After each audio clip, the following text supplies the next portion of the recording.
చూస్ country delight, live better. ఇప్పుడే country delight యాప్ని download చేసుకోండి. నిన్న సాయంత్రం హైదరాబాద్లో కుంభవృష్టి కురిసింది. చాలా ప్రాంతాల్లో గంటల పాటు ట్రాఫిక్ జామ్ అయిపోయింది వాటర్ లాగింగ్ వల్ల. ఇది ఇంకా 2-3 రోజులు ఇలాగే కంటిన్యూ అవుతుంది అని చెప్తున్నారు. దీనికి సంబంధించిన మరింత ఇన్ఫర్మేషన్ మనం ఐఎండి సీనియర్ ఆఫీసర్ శ్రీనివాస్ గారిని అడిగి తెలుసుకుందాం. ఆయన లైవ్ కాల్లో అందుబాటులో ఉన్నారు, ఇప్పుడు మాట్లాడదాం. నమస్తే అండి శ్రీనివాస్ గారు. నమస్తే అండి సార్. శ్రీనివాస్ గారు, నిన్న కురిసినటువంటి వర్షం చాలా దారుణంగా భయంకరంగా, కొన్ని ప్లేసెస్లో అయితే పడవలసిన దానికంటే కూడా మించి అతి భారీగా పడింది అని చెప్తా ఉన్నారు. ఇంకొక 2-3 రోజులు ఇలాగే సిచ్యుయేషన్ ఉంటుంది అని కూడా అంటున్నారు. చెప్పండి సార్, అసలు ఉంటుందా? ఇంకొక 2-3 రోజులు ఇదే పరిస్థితి ఉంటుందా, ఉండబోతుందా? ఎలాంటి జాగ్రత్తలు తీసుకోవాలి? వాటర్ ల్యాగింగ్ ప్లేసుల్ని ఎంత కేర్ఫుల్గా చూడాల్సిన అవసరం ఉంటుంది? ట్రాఫిక్ జామ్స్ మీద ఎంత జాగ్రత్త తీసుకోవాల్సిన అవసరం ఉంటుంది? ఈ రోజు కూడా మనకి మెడ్చల్, మల్కాజ్గిరి అండ్ హైదరాబాద్ డిస్ట్రిక్ట్స్ లో మోడరేట్ టు హెవీ రెయిన్ అండి. హెవీ రెయిన్ అంటే మాకు ఐఎండి డెఫినేషన్ ప్రకారం 7 సెంటీమీటర్స్ దాటితే హెవీ రెయిన్. సో ఈ రోజు కూడా హెవీ రెయిన్ కి ఛాన్స్ ఉంది మెడ్చల్, మల్కాజ్గిరి అండ్ హైదరాబాద్ డిస్ట్రిక్ట్స్ లో. అండ్ మా రంగారెడ్డి డిస్ట్రిక్ట్ లో అప్ టు మోడరేట్ రెయిన్ అంటే అప్ టు 5 to 7 సెంటీమీటర్స్ వరకు కూడా రంగారెడ్డి డిస్ట్రిక్ట్ లో కూడా మనకి ఛాన్స్ ఉంది. సో సిటీలో ఈ 2-3 రోజులు కొద్దిగా రేపటి నుంచి కొంచెం మోడరేట్ వర్షం ఉండే అవకాశం ఉంది. అయితే సౌత్ తెలంగాణలో ఎస్పెషల్లీ మహబూబ్ నగర్, వనపర్తి, జోగులాంబ గద్వాల్, నారాయణపేట, నాగర్ కర్నూలు ఈ డిస్ట్రిక్ట్స్ లో కూడా రాగల 2-3 రోజుల్లో భారీ వర్షాలకి అవకాశం ఉందండి. ముఖ్యంగా చూసుకున్నట్టయితే ప్రస్తుతం ఈ 3-4 రోజుల్లో సౌత్ తెలంగాణ అండ్ సెంట్రల్ తెలంగాణలో మనకి భారీ వర్షాలకి ఛాన్స్ ఉంది. అట్లాగే మనకి మిగిలిన స్టేట్ వైడ్ చూసుకున్నట్టయితే అప్ టు మోడరేట్ రెయిన్స్. మొత్తానికి రాష్ట్ర వ్యాప్తంగా అయితే ఈ 4-5 రోజులు రెయిన్స్ పడే అవకాశం ఉంటాయి. హైదరాబాద్ ఎస్పెషల్లీ కేర్ఫుల్ గా ఉండాలండి. హైదరాబాద్ లో అంటే మనకి ఈ 5-6 సెంటీమీటర్లు 7 సెంటీమీటర్లు అనేది యాక్చువల్ పెద్ద రెయిన్ కాదు. దీనికి కారణం ఏంటంటే మనకి 5 సెంటీమీటర్ల రెయిన్ అంటే ఒక మీ ఫ్లాట్ సర్ఫేస్ మీద ఆ రెయిన్ కనుక పడినట్టయితే it forms a thickness of 5 centimetres. ఆ 5 సెంటీమీటర్స్ 7 సెంటీమీటర్స్ అన్నది పెద్ద ప్రాబ్లం కాదు. ప్రాబ్లం అంతా ఎక్కడ వస్తుందంటే మనకి చుట్టుపక్కల ఉన్న నివాసాల్లో ఎవరికి కూడా ఈ పెర్కులేషన్ పిట్స్ కానీ ఇంకుడు గుంతలు కానీ ఏమీ లేకుండా everybody is throwing their water out through the drains and on to the road. అలా వచ్చేసేటప్పటికి ఏంటంటే మనకి రోడ్స్ కెనాల్స్ లా అయిపోయి వెహికల్స్ కొట్టుకుపోయే పరిస్థితి వస్తుందండి. ఇమీడియట్ నెసెసిటీ మన రోడ్డు మీద జిహెచ్ఎంసీ వాళ్ళు, traffic police in coordination with IMD last 3-4 months నుంచి హైడ్రా పర్సన్ ఒకళ్ళు మన ఐఎండి ఆఫీసులో ఉంటున్నారు 24/7. మనం ఇమీడియట్ అప్డేట్స్ ఇస్తున్నాం వాళ్ళకి.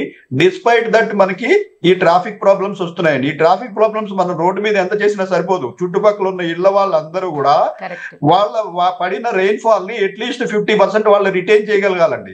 రిటైన్ చేయకుండా everybody is throwing into the roads, into the drains. Rain water is the purest form of water.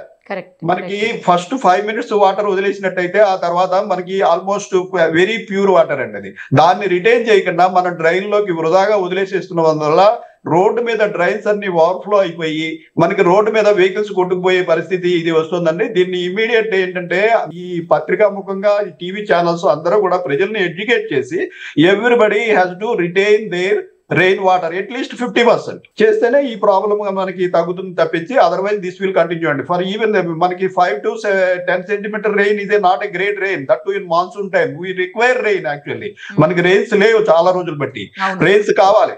అయినప్పటికీ మనకి 5 to 10 సెంటీమీటర్స్ కే ఇంత హడావిడి అవుతుందంటే దీనికి కారణం ఇదండి. కరెక్ట్ సార్, చాలా మంచి పాయింట్ చెప్పారు మీరు. వాటర్ హార్వెస్టింగ్ అనేది ప్రతి ఇంట్లోనూ, ప్రతి అపార్ట్మెంట్లోనూ చేయాల్సినటువంటి అవసరాన్ని మీరు గుర్తు చేస్తున్నారు. కానీ ఇప్పుడు అంటే ఆల్రెడీ ఉన్న వాటిలో కొత్త బిల్డింగ్స్ అయితే వాటర్ను హార్వెస్ట్ చేసుకోవడానికి ఉంటుంది సార్.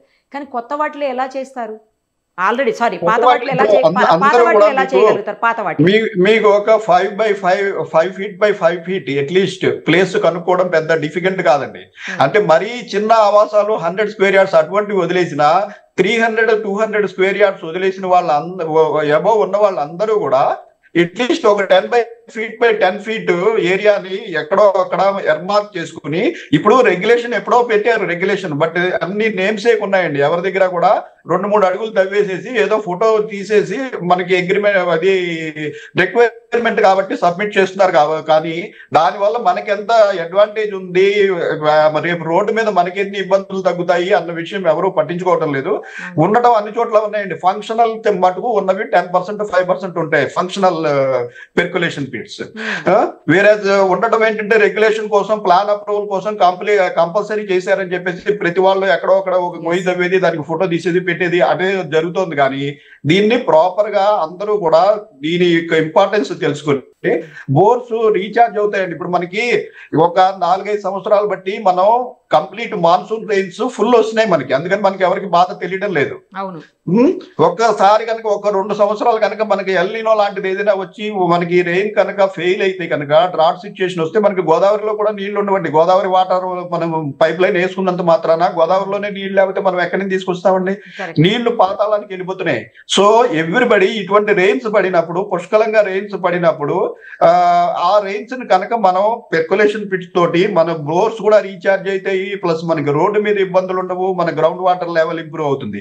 సో దీని గురించి ఇమీడియట్ మనం యాక్షనబుల్ చర్యలు తీసుకున్నట్టయితే చాలా వరకు ఇబ్బందులు అయితే తగ్గుతాయి. కరెక్ట్ చెప్పారు. ఎందుకంటే ప్రతి నీటి చుక్కని ఒడిసి పట్టుకోవాలి, అలా అప్పుడు మాత్రమే మనకి వాటర్ ప్రాబ్లం అనేది రాకుండా ఉంటుంది. ఇప్పటికే అన్ని ఇళ్లలోనూ ఆల్మోస్ట్ వాటర్ ట్యాంకర్లు వేసుకుంటున్నాము, అవి కూడా టైంకి రావు. ఎందుకంటే అక్కడ ఉండాలి కదా రావడానికి కూడా సార్. సో దానివల్ల చాలా ప్రాబ్లం అవుతుంది. ఇంకుడు గుంతల అవసరం ఎంత ఉందనేది మీరు పర్ఫెక్ట్గా చెప్పారు. నెక్స్ట్ సార్ ఒక విషయం చెప్పండి, ఇప్పుడు చాలా ప్లేసెస్లో 7.5 సెంటీమీటర్స్ కంటే కూడా ఎక్కువ పడింది కొన్ని ప్రాంతాల్లో మనకు హైదరాబాద్లో. సో అలాంటి చోట్ల అయితే మరింత ప్రాబ్లం అయింది నిన్న.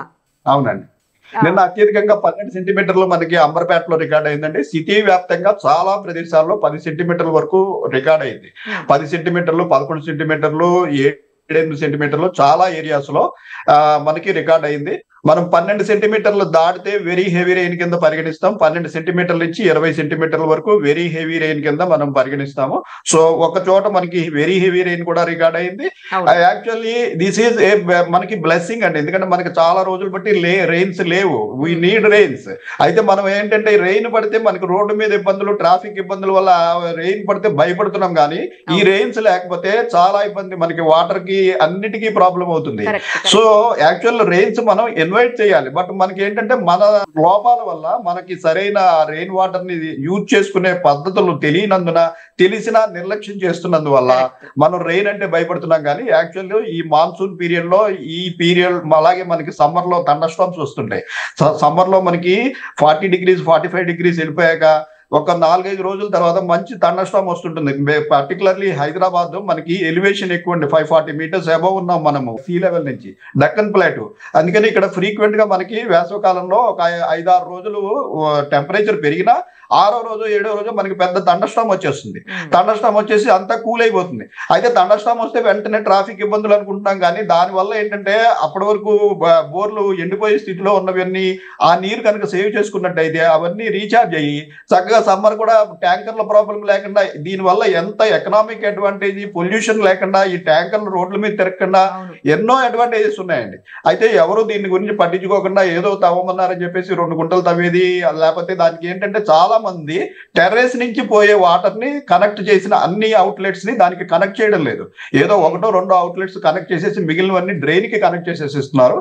అందువల్లే మనకి డ్రైన్ వాటర్ రివర్స్ ఇదే అయిపోయి రోడ్ల మీద మనకి 1 meter level, 1/2 meter level water రావాల్సిన అవసరం లేదండి. 10 సెంటీమీటర్ అంటే 10 సెంటీమీటర్ థిక్నెస్. ఈవెన్ మనకి లో లయింగ్ ఏరియా, ఒక ఏరియా నుంచి ఇంకో ఏరియాకి రోడ్ లో పల్లంగా ఉన్న దగ్గరికి వెళ్ళిపోయినా కూడా మీకు 20-30 సెంటీమీటర్ రెయిన్ ఉండాలి తప్పించి 1 meter లైన్ వెహికల్సే, కార్లు తేలిపోయి స్కూటర్లు కొట్టుకెళ్ళిపోయే పరిస్థితి ఎందుకు వస్తుందంటే ఈ water let out by the surrounding buildings and areas onto the road and to the drains. Okay, ఇది ప్రాబ్లం అండి. నిన్న ఒక చోట థండర్ బోల్ట్ కూడా వచ్చిందని వింటున్నాం సార్ మన గచ్చిబౌలి ఏరియాలో.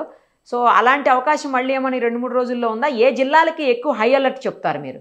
మనకి యాక్చువల్ గా మాన్సూన్ పీరియడ్ లో ఈ క్యుములోనిమస్ మేఘాలు అంతగా ఎక్కువ రావండి. మనకి మాన్సూన్ పీరియడ్ లో ఏంటంటే యాక్చువల్ మనకి లో లెవెల్ క్లౌడ్స్, స్ట్రాటస్ క్లౌడ్స్ అంటాము. అయితే మనకి ఇప్పుడు ఏమవుతుందంటే మనకి రెయిన్ బ్రేక్ వచ్చేసి ఒక వారం రోజులు బట్టి మళ్ళీ మనకి టెంపరేచర్స్ 32 నుంచి 36 degrees వరకు వివిధ ప్రాంతాల్లో మనకి రికార్డ్ అవుతున్నాయి. ఈ క్యుములోనింబస్ అన్నది వేడిమి వల్ల వచ్చే మేఘాలండి.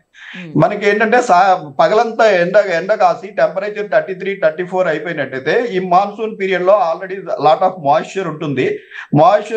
దానికి తోడు ఏదైనా మనకి సినాప్టిక్ ఫీచర్ అంటాం, ఇప్పుడు ఎక్కడో మనకి అల్పపీడనం కానీ మనకి దగ్గరలోని సముద్ర ప్రాంతంలో ఉపరితల ఆవర్తనం అప్పర్ ఎయిర్ సైక్లోనిక్ సర్క్యులేషన్ కానీ ఉన్నట్టయితే ఈ మాయిశ్చర్ అంతా ఎక్యుములేట్ అయ్యి మనకి పొద్దున్న నుంచి సాయంత్రం వరకు ఎండ కాసినప్పుడు ఏమవుతుందంటే మన సర్ఫేస్ ఆఫ్ ఎర్త్ వేడెక్కి కింద నుంచి పైకి వేడి గాలులు పోవడం జరుగుతుంది.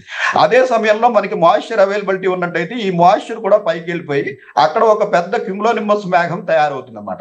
ఇది లోకల్ గా 10 to 15 స్క్వేర్ కిలోమీటర్స్ లో 1 గంట 2 గంటల్లో విపరీతమైన ఈదురుగాలు cumulonimbus clouds are associated with thunderbolts, heavy gusty winds.